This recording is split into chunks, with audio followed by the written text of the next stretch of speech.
नमस्ते। पैसे को मैनेज करना, सच बताएं तो अक्सर हमें लगता है कि ये कोई बोरिंग मैथ्स का टास्क है, राइट?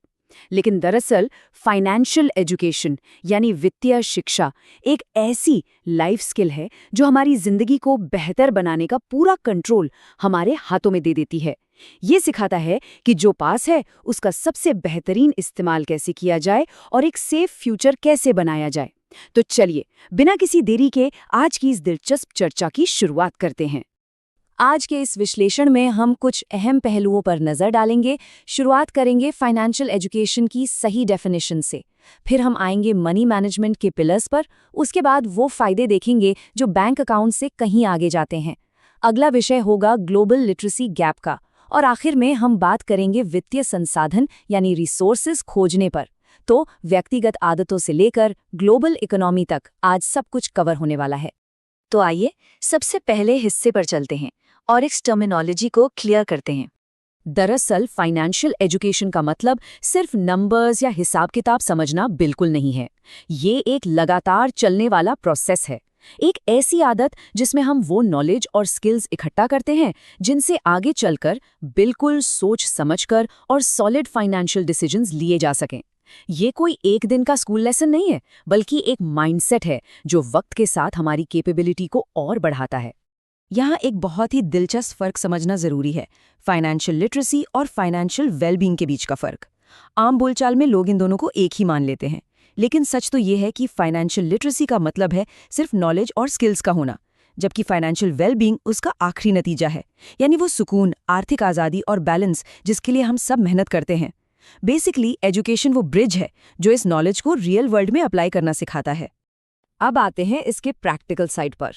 मनी मैनेजमेंट के पिलर्स यानी हमारी वित्तीय नींव आखिर बनती कैसे है। जब भी इनकम की बात होती है तो ज्यादा ध्यान सिर्फ एक ट्रेडिशनल सैलरी पर जाता है ना, लेकिन दरअसल आमदनी के 5 अलग-अलग स्रोत हो सकते हैं। सैलरी के अलावा भी बिजनेस, इन्वेस्टमेंट्स, रेंट से आने वाला पैसा और अपनी अलग-अलग स्किल्स का इस्तेमाल करके हम इनकम जनरेट कर सकते हैं। इन स्ट्रीम्स को समझना ही एक स्मार्ट और सॉलिड फाइनेंशियल फाउंडेशन बनाने का बिल्कुल पहला कदम है। और एक बार जब इनकम आने लगे तो बारी आती है प्लानिंग की। इसके 3 बिल्कुल बेसिक स्टेप्स होते हैं। स्टेप 1 है आइडेंटिफाई गोल्स, यानी अपने आर्थिक लक्ष्यों को शुरुआत में ही पहचान लेना। ये एकदम जरूरी मूव है। स्टेप 2 है प्रायोरिटाइज करना, मतलब ये तय करना कि कौन सा लक्ष्य सबसे पहले पूरा करना है। और आखिर में स्टेप 3 है एस्टिमेट रिसोर्सेज, जिसका मतलब है उन लक्ष्यों को पाने के लिए कितने पैसे की और क्या जरूरत पड़ेगी उसका पहले से अनुमान लगाना। ये सीधा सा प्रोसेस सच में फाइनेंशियल प्लानिंग को बेहद आसान बना देता है। इस प्लानिंग को हकीकत में बदलने के लिए हमें इन कोर कंपोनेंट्स पर काम करना होता है।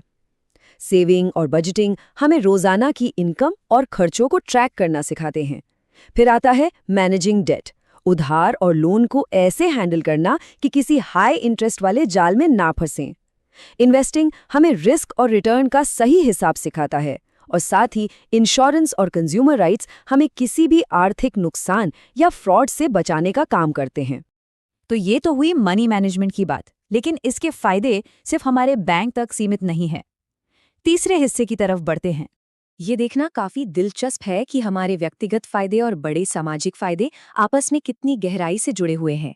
एक तरफ पर्सनल बेनिफिट्स हैं, जैसे फाइनेंशियल स्ट्रेस का बिल्कुल कम हो जाना और अपने गोल्स को अचीव करके सुकून मिलना, और दूसरी तरफ जब एक बड़ा तबका फाइनेंशियली लिटरेट हो जाता है तो उसके सोसाइटल बेनिफिट्स भी मिलते हैं। देश की आर्थिक स्थिति मजबूत होती है, लोन डिफॉल्ट्स कम हो जाते हैं, कंज्यूमर कॉन्फिडेंस बढ़ता है, और सबसे अच्छी बात, ये अच्छी आदतें एक पीढ़ी से दूसरी पीढ़ी तक पहुंचती हैं। ये पूरा एक पॉजिटिव साइकिल बन जाता है। अब थोड़ा सा पीछे हटकर दुनिया की तस्वीर देखते हैं। चौथा हिस्सा है the global literacy gap. OECD की एक स्टडी इस जमीनी सच्चाई को बिल्कुल सामने रख देती है।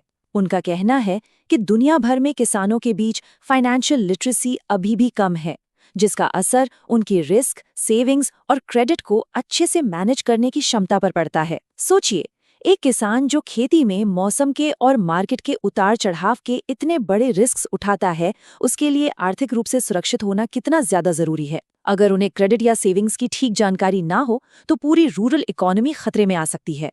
तो सवाल ये है कि इस गैप को आखिर भरा कैसे जाए।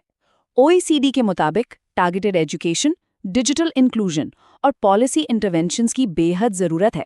यानी सरकारों को अपनी इंक्लूसिव स्कीम्स और आज के डिजिटल प्लेटफॉर्म्स का इस्तेमाल करके रूरल इलाकों तक फाइनेंशियल एजुकेशन पहुंचानी होगी।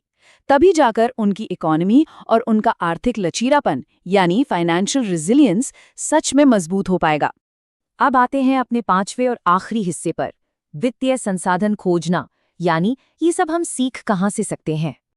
आज के वक्त में ज्ञान हासिल करने के लिए रिसोर्सेज की कोई कमी नहीं है। फ्री ऑनलाइन कोर्सेज या वेबिनार्स आसानी से अटेंड किए जा सकते हैं। किताबें और अच्छे आर्टिकल्स पढ़े जा सकते हैं। बहुत सारी नॉन प्रॉफिट ऑर्गेनाइजेशंस और government agencies free educational material देती हैं। और अगर पर्सनलाइज्ड गाइडेंस चाहिए तो क्वालिफाइड फाइनेंशियल एडवाइजर्स तो हैं ही।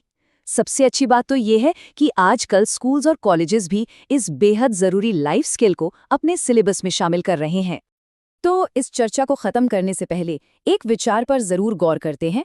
क्या फाइनेंशियल एजुकेशन सिर्फ एक पर्सनल जिम्मेदारी है या फिर एक आधुनिक, बेहतर चलने वाले समाज का एक बिल्कुल बुनियादी स्तंभ? अभी हमने देखा कि कैसे हमारी इंडिविजुअल आदतें पूरी दुनिया की आर्थिक स्थिति पर असर डालती हैं। उम्मीद है कि आज के इस विश्लेषण ने फाइनेंशियल लिटरेसी की दिशा में आगे बढ़ने, नई चीजें सीखने और आर्थिक भविष्य को और भी बेहतर बनाने की एक नई और मजबूत प्रेरणा दी होगी। सीखते रहिए और आगे बढ़ते रहिए।